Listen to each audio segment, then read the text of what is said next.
تو جانے جانا ہے چہرہ ملک تاب تیرا، تو شاہ خوباں تو جانے جانا ہے چہرہ ملک تاب تیرا نہ بن سکے۔ یہ جذبہ نہیں ہے کہ وہ جانے کی معراج کیا ہے، انہیں یہ تو معلوم ہے کہ رسول کونین صلی اللہ علیہ وسلم پیدا ہوئے، میلاد النبی ہے، اور رسول کونین صلی اللہ علیہ وسلم کی میلاد منائی جاتی ہے، محرم معلوم ہے، لیکن شب معراج کے بارے میں اتنی نالج نہیں، شب معراج کے بارے میں اتنی جانکاری بچوں کے اندر نہیں ہے، جبکہ یہ رات بڑی اہمیت والی رات ہے، یہ رات بڑی فضیلت والی رات ہے۔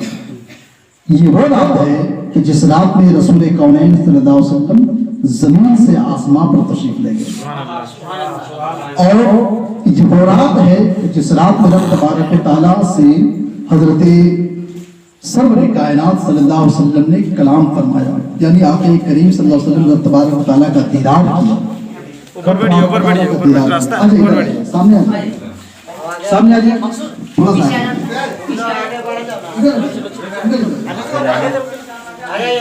اوپر آ جائے،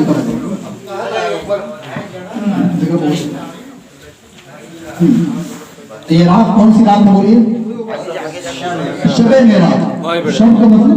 شب کا مطلب رات ہوتی ہے نا، شب معراج میں شب معراج کو کیسے پہچانیں گے کہ جس رات میں رسول کونین صلی اللہ علیہ وسلم ہمارے آقا سرور کائنات صلی اللہ علیہ وسلم کہاں تشریف لے گئے؟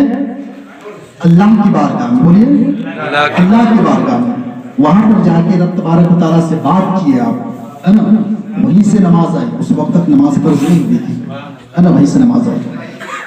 شب معراج ایک ایسا ٹاپک ہے کہ جس کو اگر رات بھر بھی بیان کی جائے تو بالکل کم پڑ جائے گا، مطلب ایک نقطہ اس کا بیان نہیں کر سکتے ہیں، لیکن کچھ باتیں آپ کے ذہن سے میں گزارنا چاہتا ہوں، بالکل تھوڑی تھوڑی باتیں، آپ تھوڑی سمجھ لیجیے کتنا ہو سکتا ہے، تھوڑی سمجھ لیجیے کتنا ہو سکتا ہے۔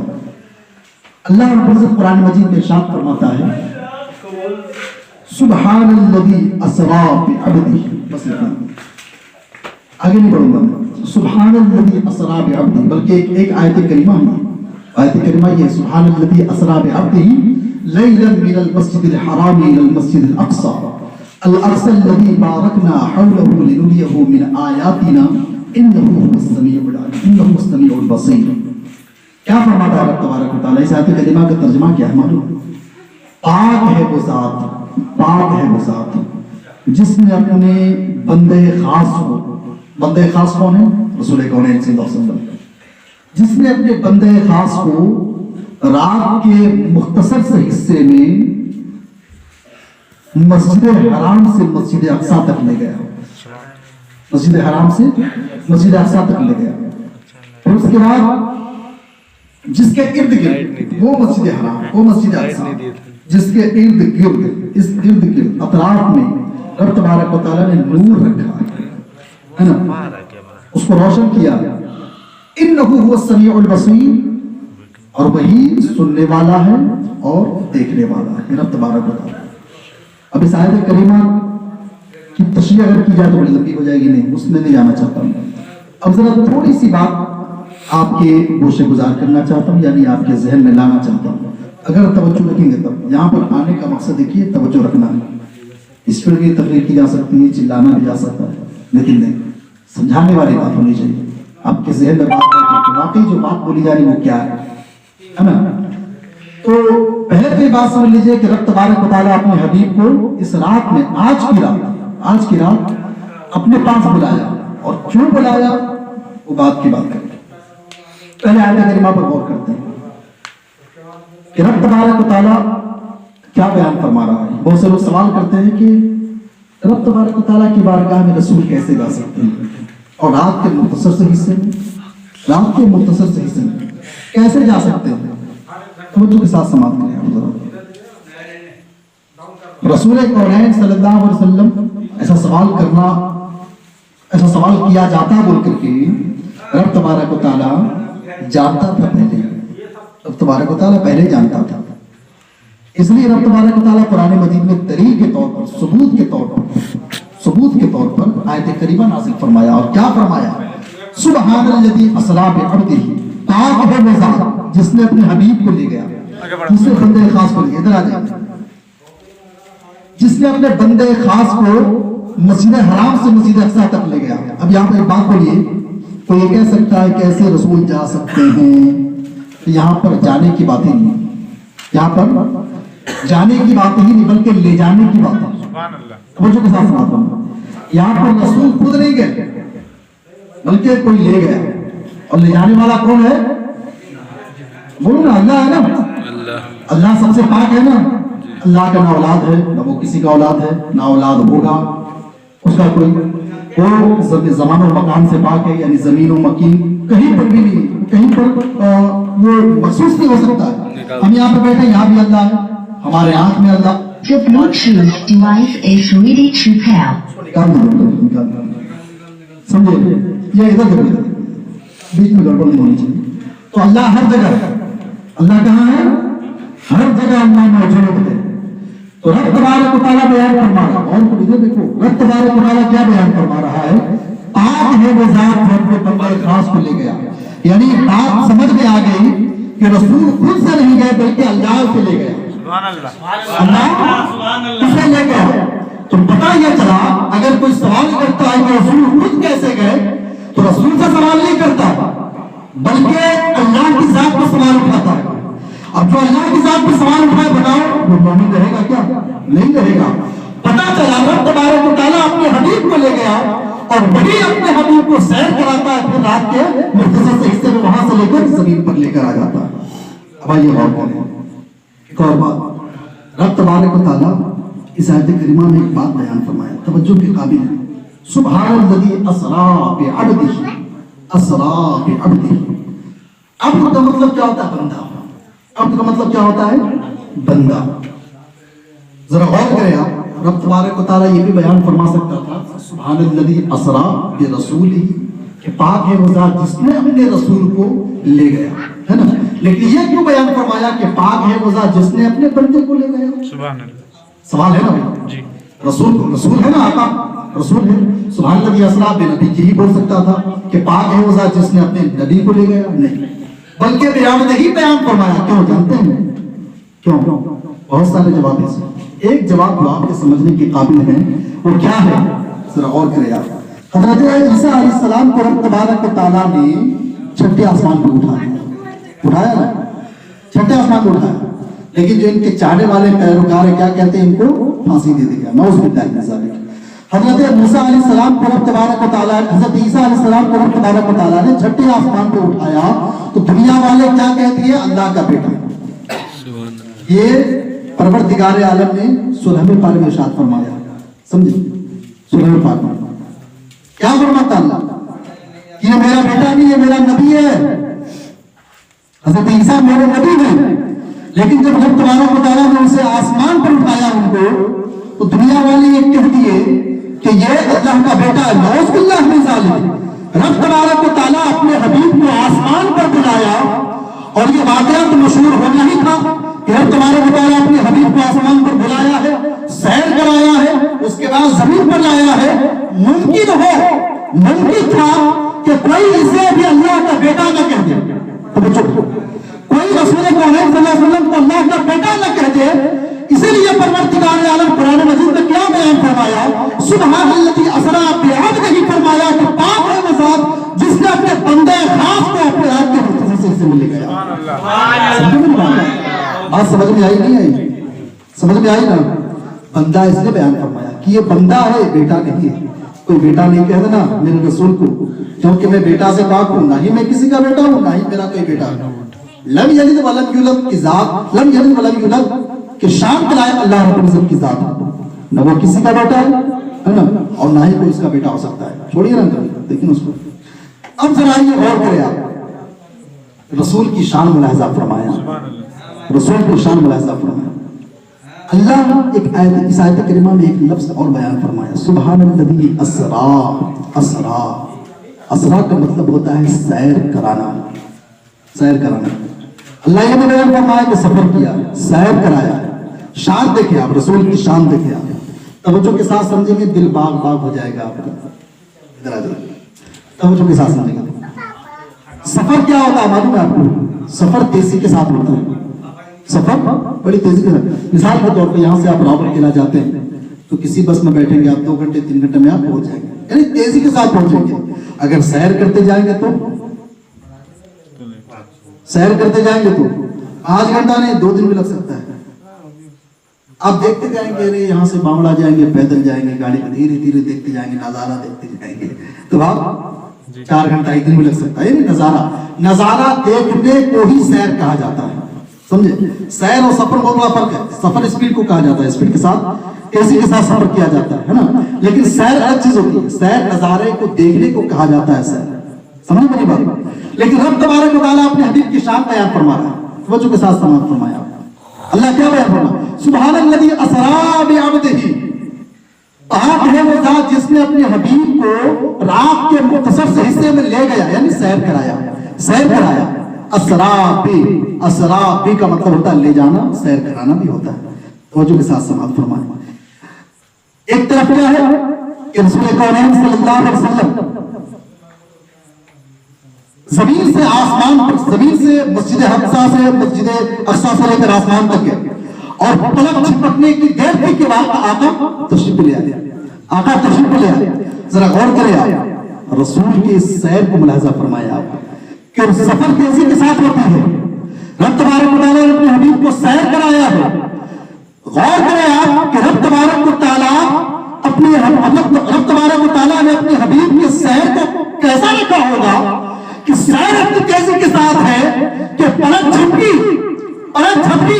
रसूल जमीन से आसमान गए और आसमान पर तबारक व तआला से कलाम भी किया और जन्नतों जैसा का सैर भी किया, फिर वापस भी आ गए, जरा गौर करें आप, रसूल की सैर की तेजी का ये आलम है, तो सफर की तेजी का आलम क्या होगा? बात समझ में आ रही नहीं आ रही? बात समझ में आ रही है? नहीं समझे आप? नहीं समझे? अच्छा आगे बढ़िए आप, छोड़िए इसको। रब तबारक व तआला अपने हबीब को यहां से आसमान तक, इधर आ जाइए, जगह खाली है। दुरूद पाक पढ़िए, अल्लाहुम्मा सल्ली अला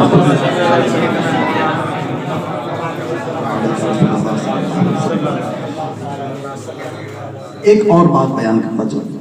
अभी मैं वाकये की तरफ नहीं जा रहा हूं, देखिए वाकया बयान किया ही नहीं अभी।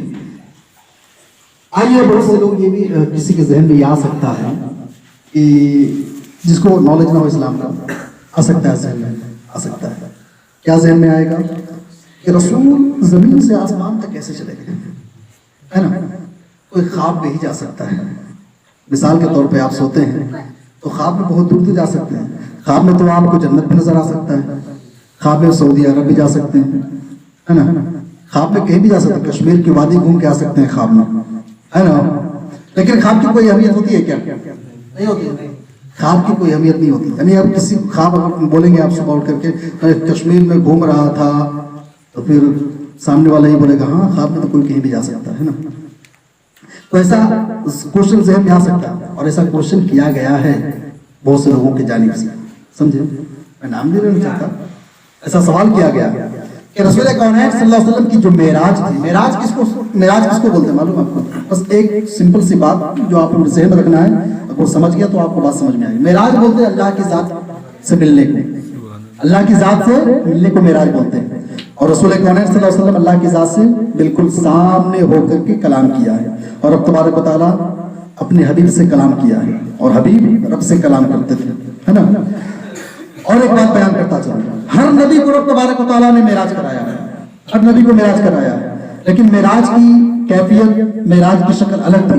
लेकिन जब रसूल को मेराज कराया तो ऐसी वैसी मेराज नहीं कराया। मूसा अलैहिस्सलाम को जब मेराज कराया तो कोहे तूर पर बुलाया था, कोहे तूर पर, पहाड़ पर, कोह पहाड़ पर, तूर के पहाड़ पर बुलाया था, वहां मेराज कराया।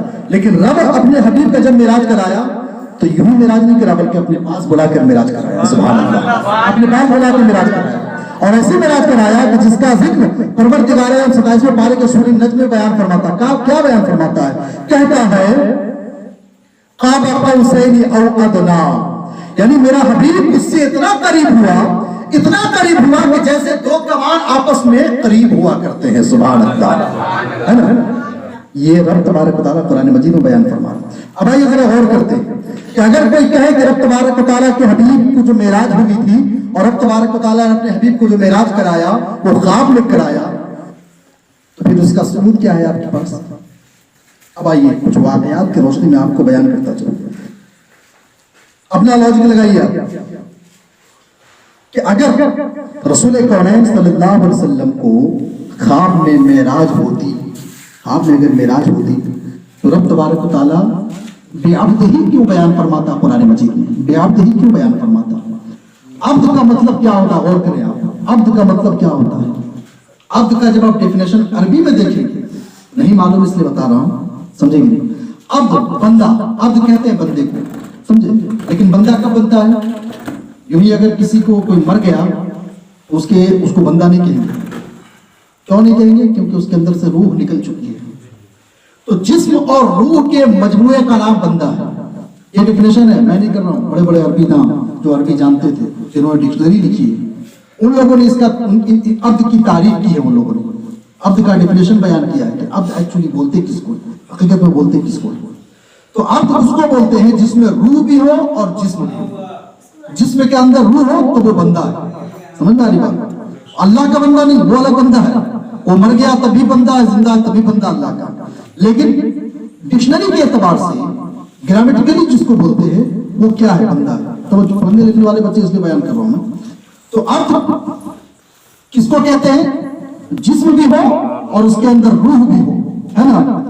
رب تبارک و تعالیٰ کو معلوم تھا کہ لوگ سوال کریں گے کہ میرے حبیب, ہم نے تم کو جسمانی معراج نہیں کرا بلکہ روحانی معراج کرایا.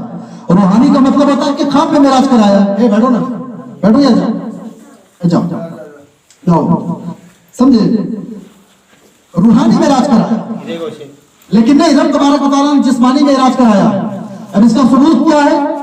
ثبوت یہ ہے کہ رب تبارک و تعالیٰ قرآن مجید میں بیان فرما رہا ہے سبحان الذی اسری بعبدہ. بات سمجھ میں آ رہی؟ عبد بھی اگر خواب میں ہوتا تو رب تبارک و تعالیٰ عبد ہی کیوں بیان فرماتا؟ یہ کیوں نہیں کہتا تھا کہ ہم نے اپنے حبیب کو معراج کرایا وہ خواب کی حالت میں کرایا؟ نہیں, بلکہ رب تبارک و تعالیٰ بیان فرما سبحان الذی اسری بعبدہ, میرا بندہ ہے وہ جسم اور روح کے ساتھ, دونوں کے مجموعے کے ساتھ میرے بارگاہ میں آیا تھا, ہم نے اس کو دیدار کرایا.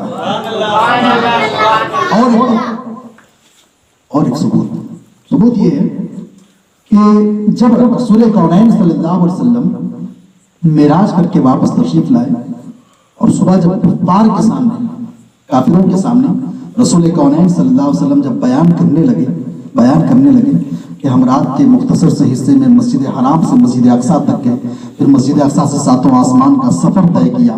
توجہ کے ساتھ سماعت فرمائیں. جانتے ہیں آپ جہاں سے رسول کونین صلی اللہ علیہ وسلم, جہاں مسجد حرام کس کو بولتے ہیں؟ مکہ شریف کو بولتے ہیں, ہے نا. مکہ شریف سے بیت المقدس جب پیدل لوگ اس پر سفر کرتے تھے 40 دن میں پہنچا کرتے تھے. 40 دن میں, سمجھے. تو لوگوں نے اعتراض کیا نا. اور کیا اگر یہ خواب میں ہوتی معراج, توجہ کے ساتھ سماعت, اگر یہ معراج رسول کونین صلی اللہ علیہ وسلم کے خواب میں ہوتی اور روحانی معراج ہوتی تو لوگ اعتراض کیوں کرتے؟ سوال ہے نا, لوگ اعتراض کیوں کرتے؟ یعنی ان کا اعتراض کرنا اس بات کی دلیل ہے کہ رب تبارک و تعالیٰ نے اپنے حبیب کو جو معراج کرایا ہے وہ جیتے جاگتے روح اور جسم کے ساتھ معراج کرایا ہے. بات سمجھ میں آ رہی؟ اور آگے بڑھے آپ. واقعہ یہ بھی ہے کہ رب تبارک و تعالیٰ اپنے حبیب کو جب معراج کرایا, بیٹھ جاؤ, رب تبارک و تعالیٰ نے اپنے حبیب کو جب معراج کرایا تو جب رسول کونین صلی اللہ علیہ وسلم واقعہ بیان فرما رہے تھے تو ایک جماعت ایسی تھی, مسلمانوں کی جماعت تھی. اور کون سے مسلمان تھے؟ جن کا ایمان بالکل صحیح تھا, کمزور تھا. توجہ کے ساتھ توجہ کے ساتھ, اس کا ایمان بالکل کمزور تھا, بالکل کمزور. تو جانتے ہیں واقعہ ہے, حدیث شریف ہے, رسول کونین صلی اللہ علیہ وسلم جب واقعہ معراج بیان فرماتے صبح تو وہ جماعت اسلام سے پھر جاتی ہے. وہ جماعت اسلام سے پھر جاتی ہے, مومن نہیں رہتے, پھر وہ اپنے دین پر چلے جاتے ہیں. یعنی ان کا ایمان کمزور تھا, واقعہ سن کر کے کشمکش میں تھے کہ گئے ہوں گے کہ نہیں گئے ہوں گے. ایمان سے فکر کے بولو, غور کرے آپ. اب پھر یہ آپ ثبوت وہی پیش کر رہا ہوں کہ رب تبارک و تعالیٰ اپنے حبیب کو اگر روحانی معراج کراتا, اگر خواب میں معراج کراتا, تو ان کو مسلمان باقی رہنا چاہیے تھا نا. وہ اپنے ایمان پر قائم رہتے, وہ یہ سمجھ کے قائم رہتے کہ یہ روحانی معراج ہے, یعنی خواب کی معراج ہے. لیکن رب تبارک و تعالیٰ اپنے حبیب کو معراج جسمانی کرایا ہے. ان کا پھر جانا, اسلام سے ہٹ جانا اس بات کی دلیل ہے کہ رب تبارک و تعالیٰ نے اپنے حبیب کو معراج جسمانی عطا فرمایا ہے نا, جیتے جاگتے معراج عطا فرمایا.